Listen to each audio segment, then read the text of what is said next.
Hello friends. आज हम लोग पढ़ेंगे विज्ञान कक्षा 9 जिसका पहला चैप्टर हम लोग पढ़ेंगे। उस चैप्टर का नाम है हमारे आसपास के पदार्थ। तो फ्रेंड्स आज हम लोग इस चैप्टर में जितने भी प्रश्न हैं उन सभी के आंसर पढ़ेंगे। जितने भी उनसे रिलेटेड कॉन्सेप्ट हैं उन सभी को आसानी से पढ़ेंगे। आपको एक भी क्वेश्चन याद करने की ज़रूरत नहीं होगी। तो आइए वीडियो को शुरू करते हैं। तो देखिए हमारा पहला क्वेश्चन जो है, निम्नलिखित में से कौन पदार्थ है, ये चीज हमको बतानी है। ठीक है, तो क्या करना है, इनमें से हमको पदार्थ छांटने हैं। तो पहले आपको जानना होगा कि पदार्थ होने के लिए क्या क्या शर्तें होती हैं। तो देखिए पदार्थ होने के लिए सिर्फ दो चीजें चाहिए। पदार्थ के अंदर केवल दो चीजें होती हैं। एक, उसमें कुछ न कुछ द्रव्यमान होता है, यानी शुद्ध भाषा में, सरल भाषा में कहें तो हम लोग कहें उसमें कुछ ना कुछ वजन होगा। और दूसरा करें, वह स्थान घेरेगा, यानी कुछ न कुछ जगह घेरेगा। ठीक है, स्थान घेरता है। ठीक है, पदार्थ में कुछ न कुछ द्रव्यमान होता है और वह थोड़ा बहुत स्थान घेरता है। तो अगर कोई चीज ऐसी इन दो शर्तों को मान रही है तो हम कह देंगे वह पदार्थ है। तो देखिए जैसे कुर्सी आपने देखी होगी, तो कुर्सी को अगर तौलें तो उसका कुछ ना कुछ वजन आएगा, और जहां पर कुर्सी रखी रहती है वो क्या करती है, कुछ ना कुछ स्थान भी घेरती है। तो कुर्सी क्या है, पदार्थ है। नेक्स्ट हम लोग देखते हैं वायु। आप सभी जानते हैं वायु में भार होता है, क्योंकि जैसे ऐसे सोचिए जो सिलेंडर होता है उसके अंदर जब खाली रहता है तो देखिए हल्का रहता है, और जब गैस उसमें भरी होती है तो उसमें वजन ज्यादा होता है। और इस तरह से हम कह सकते हैं कि वायु में भी भार होता है। अब यहाँ समझिए अगला है स्नेह। स्नेह को हम लोग कह सकते हैं प्यार या प्रेम। ठीक है, तो आप बताइए, कोई कहता है हम 3 किलो प्रेम करते हैं, ऐसा तो नहीं कहता है। और ना कहता है हमारा प्रेम से एक कमरा भर गया है, ऐसा तो नहीं करता है। यानी ना ही इसमें द्रव्यमान है और ना ही स्थान घेरता है। तो प्रेम जो या स्नेह है ये पदार्थ नहीं है। अब देखिए गंध। गंध मतलब खुशबू, या वो अच्छी भी हो सकती है बुरी भी हो सकती है। क्या खुशबू में वजन होता है, हम कहते हैं 3 किलो खुशबू आ रही, 2 किलो खुशबू आ रही, ऐसा नहीं कहते ना। यानी इसमें भी द्रव्यमान नहीं होता है। घृणा को देखिए, घृणा को कहते हैं नफरत भी। नफरत माने होता है घृणा करना, घृणा करना माने नफरत करना। तो नफरत भी जो है ये सब क्या है, पदार्थ नहीं है, क्योंकि ये केवल भावनाएं हैं। ठीक है, तो इनमें क्या होता है, ना द्रव्यमान होता है ना स्थान होता है। तो स्नेह, गंध, घृणा ये सब क्या है, पदार्थ नहीं है। लेकिन देखिए वहीं हम बादाम, बादाम जैसे दुकान पर जाते हैं तो भैया 250 ग्राम 1 किलो जैसा हम लोगों के पास पैसा होता है उतने हम बादाम खरीदते हैं, और जिस पन्नी में देता है देखो पन्नी में ये जगह भी घेरता है। यानी ये क्या करता है, ये पदार्थ है। ठीक है, अब देखिए अगला क्या है, विचार। अब आप बताइए, विचार, जैसे विचार माने होता सोचना। तो अगर कहीं पर आप बैठे होते हैं तो थोड़ी देर बाद जब उठते हैं तो कहते हैं अरे आज तो 2 किलो सोचा, क्या ऐसा कहते हैं कभी? हैं? तो यानी विचार भी केवल मन में चलता है, इसमें कोई स्थान नहीं होता है। शीत, शीत माने होता है ठंडा, कोई चीज ठंडी होना। तो देखिए चीज जो होगी उसमें तो वजन होगा, लेकिन शीत केवल जो छूते हैं हम लोगों को ठंडा महसूस होता है, केवल महसूस होता है ना, उसमें न द्रव्यमान होता है ना ठंडापन कोई जगह घेरता है। नींबू तो देखिए बाजार में लेने जाते हैं तो आधा किलो लेके ही आते हैं, यानी उसको तौलवा के लेके आते हैं। ठीक है, यानी नींबू पानी है तो ये नींबू पानी तो एक बोतल में भरा होता है, जगह लेता है। अब देखिए अभी जैसे हमने देखा था यहाँ गंध, उसी तरह यहाँ लिखा है सुगंध। तो सुगंध में भी, सुगंध केवल नाक से सूंघ के ही तो बता लेते हैं क्या, कहीं से पता चले दूर से किसी चीज की खुशबू आ रही है तो क्या वो जगह घेरेगी, या फिर उसमें 2 किलो वजन होगा? नहीं, तो इसमें भी नहीं होगा। तो हम लोगों ने क्या देखा कि कुर्सी, वायु, बादाम और नींबू पानी ये सभी किसके हैं, पदार्थ के उदाहरण हैं, क्योंकि इनमें कुछ ना कुछ द्रव्यमान होता है और ये स्थान घेरते हैं। तो उम्मीद करते हैं फ्रेंड्स, बस याद रखिएगा ऐसी चीजें जो केवल भावनाएं हैं, ठीक है, या फिर केवल विचार हैं, कल्पना है। ठीक है, कल्पना या फिर विचार, ये चीजें जो हैं ये पदार्थ नहीं होती हैं। और बाकी ये वाला कॉन्सेप्ट आप हमेशा या ध्यान रखिएगा, उसमें द्रव्यमान होगा और स्थान घेरेगा, तभी हम कहेंगे ये पदार्थ है। ठीक है, नेक्स्ट क्वेश्चन देखिए हम लोग करते हैं।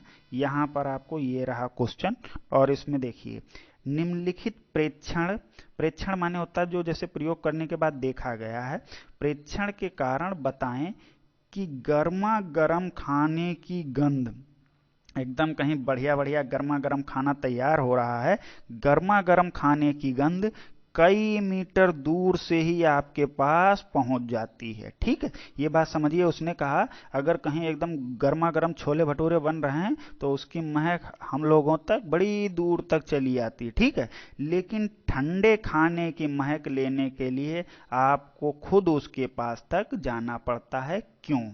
तो देखिए ऐसा क्यों होता है, जैसे हमने पढ़ा है हर पदार्थ जो है वो किससे बना है, कणों से मिलके बना है। ठीक है, अब देखिए जो कण होते हैं अगर आप उनको गर्म करेंगे, यानी क्या करें आप, गर्म करें, तो कणों को गर्म करने पे क्या होता है, उनका जो तापमान होता है वो तापमान क्या होता है, गर्म करने पे तापमान बढ़ जाएगा, तापमान बढ़ जाता है। ठीक है, और तापमान बढ़ने से क्या होता है, देखिएगा जो अणुओं की गति होती है, क्या होता है, अणु की गति वो भी क्या होती है, बढ़ जाती है। ठीक है, अणुओं की गति बढ़ जाती है, और अणुओं की गति बढ़ जाने से क्या होता है, वे आप तक पहुंच जाते हैं। गति बढ़ने से एक चीज और याद रखिए, उनकी गतिज ऊर्जा भी बढ़ जाती है।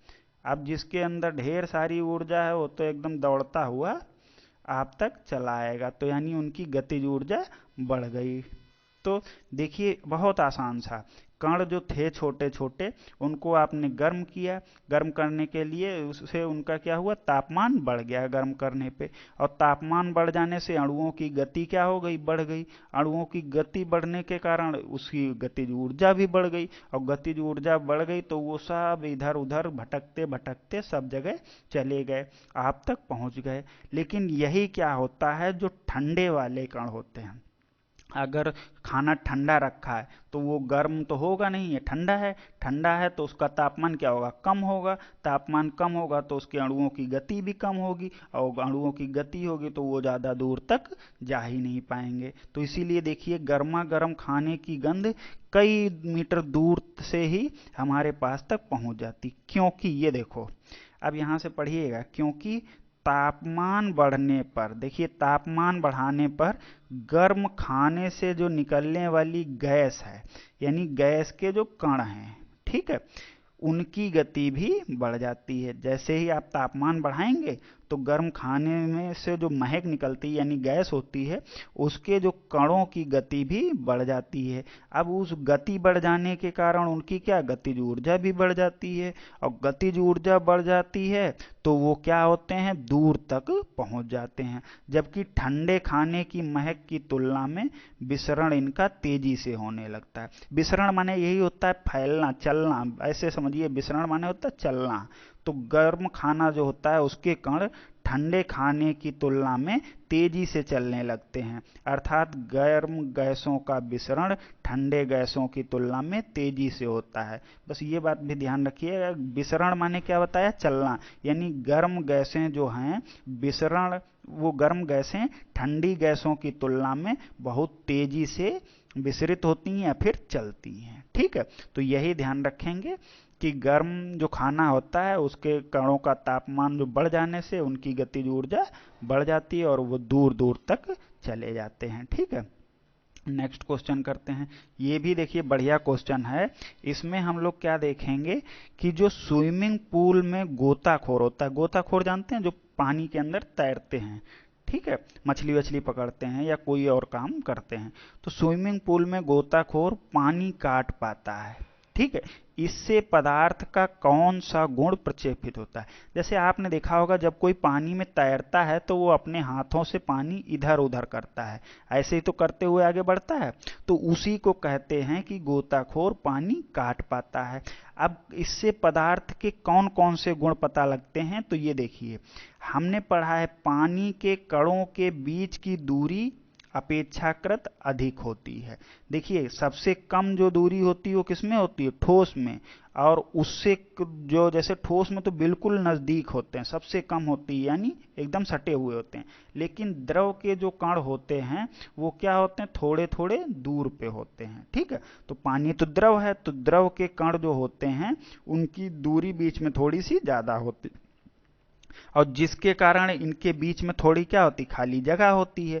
तो गोताखोर इसी वजह से इनको क्या कर पाता है, अलग अलग कर पाता है। ठीक है, दूसरा क्या है, जल के कणों के बीच आकर्षण बल कम होता है। अब हम लोगों ने ये पढ़ा था, अगर भैया दूरी दो लोगों के बीच में ज्यादा होगी, देखिए ध्यान से, अगर दूरी ज्यादा होगी तो आप बताइए बल का मान क्या होगा, दूरी ज्यादा होगी तो बल का मान कम होगा, और कम अगर बल है दो कणों के बीच में तो आप उनको आसानी से अलग कर पाएंगे। अगर जैसे दो चीजें हैं उनके बीच में बल बहुत कम लग रहा है तो आप उनको आसानी से अलग कर देंगे, और यही दो चीजें होती हैं उनके बीच में बल बहुत ज्यादा लग रहा होता तो फिर ये अलग नहीं होती। ठीक है, तो यही दो गुण हमको पता लगते हैं कि कणों के बीच की दूरी जो होती है वो थोड़ी ज्यादा होती है, और दूरी ज्यादा होने के कारण उनमें आकर्षण बल कम लगता है। ठीक है, नेक्स्ट क्वेश्चन हम लोग देखते हैं। ये देखिए नेक्स्ट क्वेश्चन है हमारा, तो इसमें क्या है, पदार्थ के कणों की हमको विशेषताएं बतानी है। ठीक है, तो पदार्थ के कणों की देखिए कौन कौन सी विशेषताएं हैं, तो आइए हम लोग देखते हैं। पदार्थ के कणों में निम्नलिखित विशेषताएं, पहला तो देखिए पदार्थ के कणों के बीच में रिक्त स्थान होता है, ये बहुत इंपॉर्टेंट है। रिक्त स्थान माने उनके बीच में जगह, तो आपने पढ़ा होगा जो सबसे ज्यादा जगह होती है वो किस में होती है, गैस में होती है। ठीक है, ये गैस लिखा है, किसमें, गैस में। उससे कम किस में होती है, द्रव में, और सबसे कम जो रिक्त स्थान होता है वो किसमें होता है, ठोस में। ये बात याद रखिए, रिक्त स्थान सबसे ज्यादा गैस में, उससे कम लिक्विड में, और उससे कम किसमें, सॉलिड में। ठीक है, उसके बाद देखिए कण एक दूसरे को आकर्षित करते रहते हैं, ये बात हमेशा याद रखिए, जितने भी कण होते हैं उन सब के बीच में आकर्षण बल लगता है, जिसके कारण वो एक दूसरे को अपनी ओर खींचते रहते हैं। ठीक है, और तीसरा पॉइंट और इम्पोर्टेंट है, पदार्थ के कण लगातार गतिशील होते हैं। देखिए गति वो हमेशा करते रहते हैं, बस ये थोड़ी कम ज्यादा होती है। जैसे गैस में देखिए कोई परफ्यूम लगा के आता है तो उसके जो कण होते हैं बड़ी आसानी से दूसरी जगह तक पहुंच जाते हैं, मतलब गैस में जो अणुओं की गति होती है वो बहुत ज्यादा होती है।